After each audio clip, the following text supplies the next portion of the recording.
Commerce refresher basic accounting এ আজকে আমরা যে বিষয়টা নিয়ে আলোচনা করব সেটা হলো golden rule about real accounts. অর্থাৎ রিয়েল অ্যাকাউন্টস কোন ক্ষেত্রে ডেবিট করব এবং কোন, তবে ডেবিটকে নির্ণয়ের আগে তোমরা রিয়েল অ্যাকাউন্টস কাকে বলে সেটাকে একটু জেনে নেবে।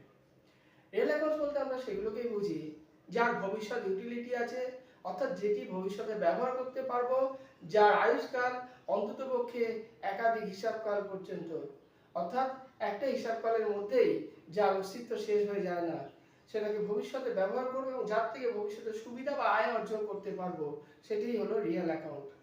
এবার আমার প্রশ্ন হলো রিয়েল অ্যাকাউন্ট কখন ডেবিট করব, কখন ক্রেডিট করব? তার জন্য আমাদের হোয়াইট বোর্ড কিনে যেতে হবে। দেখো এখানে আমি প্রথমটি হলো রিয়েল অ্যাকাউন্ট।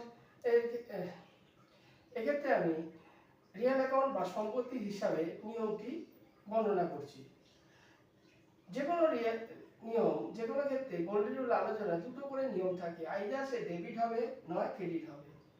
তো রিয়েল অ্যাকাউন্টের ক্ষেত্রে হোয়াট কামস ইন মানে সম্পত্তি এলে বা সম্পত্তি বৃদ্ধি ঘটলে, কোনো লেনদেনের কারণে যদি আমার হাতে সম্পত্তি বৃদ্ধি পায় বা সম্পত্তি আমার কাছে আসে, তার মানে সম্পত্তির মূল্য বৃদ্ধি পায়, তাহলে আমি বলতে পারি সেই সম্পত্তির হিসাবটি অবশ্যই ডেবিট হবে।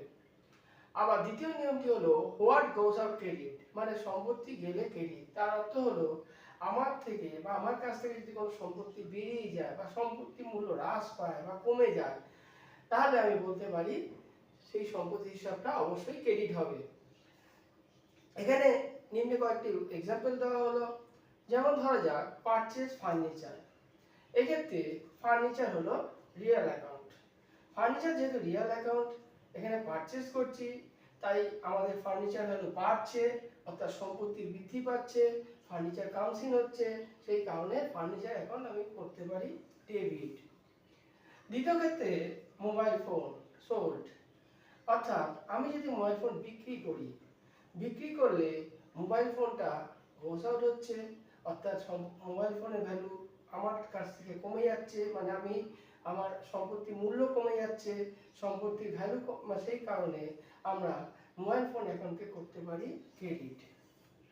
ক্যাশ রিসিভড, ক্যাশও একটা রিয়েল অ্যাকাউন্ট, তবে ক্যাশের লিকুইডিটি যত সম্পত্তি আছে তার মধ্যে সবচেয়ে হাই লিকুইডিটি হলো ক্যাশ, অর্থাৎ তার তারল্য অনেক বেশি, এবং একটা ক্যাশ দিয়ে মানে কোনো পরিমাণ ক্যাশ দিয়ে আমি যে কোনো সময় যে কোনো বিষয়ে অন্য কোনো সম্পত্তি বা অন্য কোনো বিষয়ে কনভার্ট করে নিতে পারি। তার জন্য বলা হয় ক্যাশের লিকুইডিটি সবচেয়ে হাই। এবার ক্যাশ রিসিভ, অর্থাৎ যদি ক্যাশ পাই, তাহলে ক্যাশ কি হচ্ছে, ক্যাশ কাউন্সিল হচ্ছে, ক্যাশ বৃদ্ধি পাচ্ছে আমার কাছে, অর্থাৎ সম্পত্তির মূল্য বৃদ্ধি পাচ্ছে, সেই কারণে ক্যাশ রিসিভ করলে আমি বলতে পারি ক্যাশ অ্যাকাউন্ট ডেবিট।